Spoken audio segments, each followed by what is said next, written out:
New details tonight about 3 construction workers who are charged with assaulting and kidnapping an off-duty St. Louis County police officer. As the men appeared in court today, police just released new details about their investigation. Thanks for joining us. I'm Mike Bush. And I'm Ann Allred. The case happened nearly 3 weeks ago in a South St. Louis County construction zone.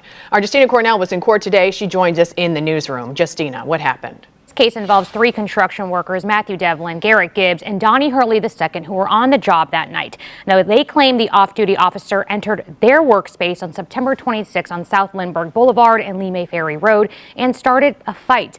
But after investigating, police and prosecutors say they found otherwise. Within the last 2 hours, police shared new details saying a caller told them a drunk man who was black was being held down by others who were white.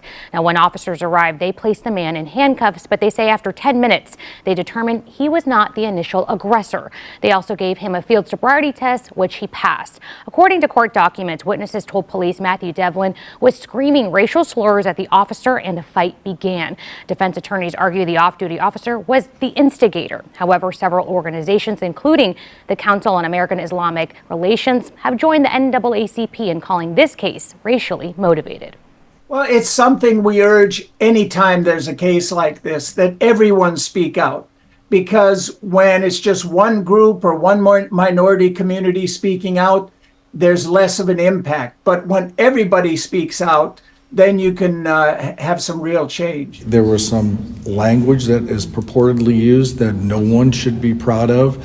But in this particular case, it had nothing to do with what should be a legitimate police investigation of bad acts by an off-duty member of the St. Louis County Police Department.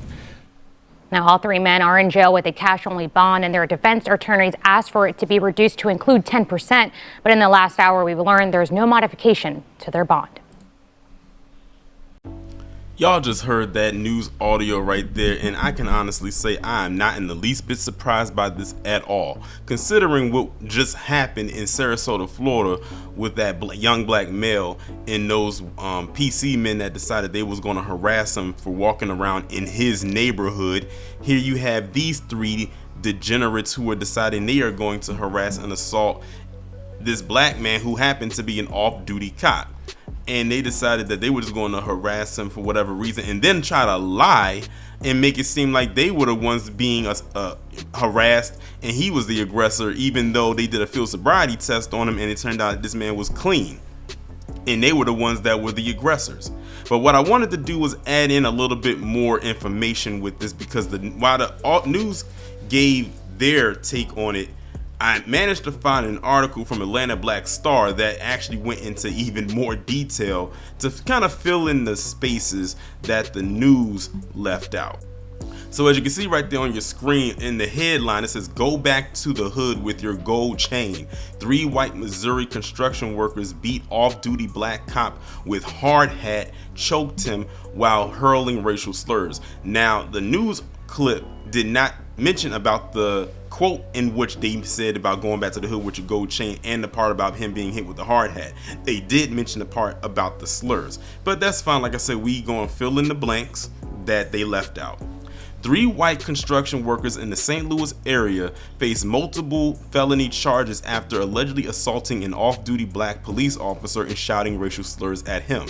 Matthew Devlin, age 39, of Fenton, Missouri, was charged with 3 counts of first-degree assault, 2 counts of armed criminal action, and 1 count of first-degree kidnapping. His co-defendants, Garrett Gibbs, age 23, and I'm trying to look at the picture and determine which one is 23.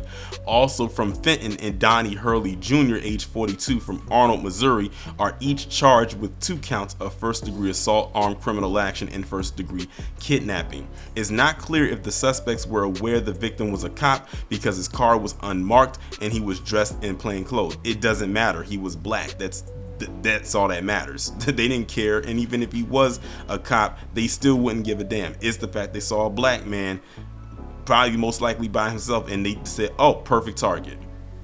All 3 men are being held at the St. Louis County Jail. Devlin's bond was set at $250,000. Bonds for Gibbs and Hurley were set at $100,000 each. According to court records, it's not clear whether they have legal representation. Witnesses heard Devlin tell the unidentified officer to, quote, go back to the hood with your gold chain, and that he did not, quote, belong down here, according to the Kansas City Star, citing court documents. People can sit up here and say, oh, it's 2024, and black people, we need to get out of that habit. Well, y'all need to get out of that habit, because this black man over here would never say something like this. Y'all need to get out of that habit, for those who do it, saying it's 2024. Yes, we know it's 2024, and guess what? White supremacy is still a thing. So stop acting like it's a new phenomenon. Whether it's 1924 or 2024, white supremacy was in existence then, and it's unfortunately still in existence now. So when you hear these kind of stories, don't be so shocked and surprised by it, considering look at all the stuff we have seen in the last decade plus, maybe going on the last 20 years.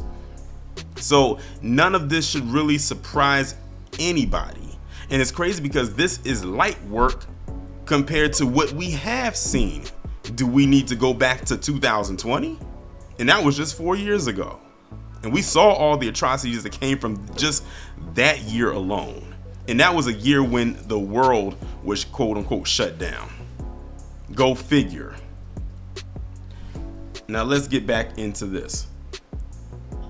The incident happened on September 26th at the intersection of South Lindbergh Boulevard and LeMay Ferry Road in Clayton, just outside St. Louis. The area was under construction, and they believe the altercation erupted due to confusion over the work zone boundaries, St. Louis County Police told news outlets. The off-duty officer involved in the incident was driving an unmarked vehicle while dressed in plain clothes when he entered an area marked by traffic cones. However, it was unclear whether those cones adequately indicated a restricted area, according to a police spokesperson.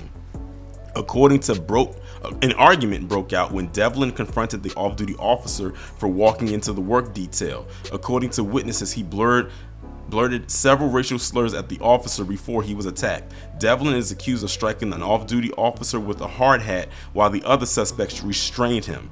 Devlin and Gibbs then allegedly placed the off-duty officer in a headlock, choking him as the officer pleaded that he could not breathe. Notice that's the go-to move that a lot of these PC individuals love to put black people in is in some kind of a chokehold or some kind of submission move, because they know without that black person is most likely whooping their ass.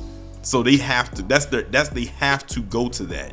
People like really notice that whenever they can't get them to that black person in that chokehold on that submission move, they have no chance. That's their only chance of submitting that black person down, is to put them into some kind of a chokehold or some kind of strangulation maneuver. Additional officers arrived on the scene and broke up the fight. So there you go right there. Now let me go back to the part where they were talking about the chain. So what he has on a gold chain? There's a lot of people that wear gold chains. I didn't know that gold chains were just limited to only black people, but see, they saw this guy and they just immediately said, okay, we're gonna just pick a fight with him.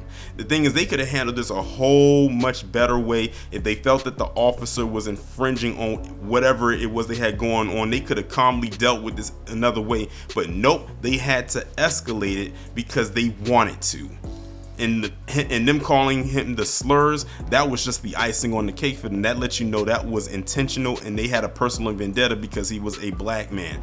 Yeah, they probably, the thing is, they had no problem strangling this guy or choking this guy, probably damn near killing him. But now they're probably regretting it now, knowing that this guy was an off-duty cop, but still a very active cop at that. And then tried to lie on the man too. I mean, yeah, they should get more charges just on some of the lies that they told alone. And I believe the one on the far right is the main culprit. He's the one that was shouting out the slurs. He was the one that pretty much made it into a physical altercation, and the other two were the ones that was restraining the cop, allowing this man to basically do what he wanted. Because again, unless they are putting them in a submission or chokehold move, they're not winning that fight. Go look at all the physical altercations that have occurred when it comes to a black person and them. It's one of two things. One, they're going to try to put them in a chokehold, or they're going to try to jump them if there's a group of them. One-on-one, they ain't winning. We've seen that time and time again. But hopefully this cop gets the restitution that he deserves. And as for these three right here, hopefully they get the punishment and consequence they got coming their way wherever it is that they are going.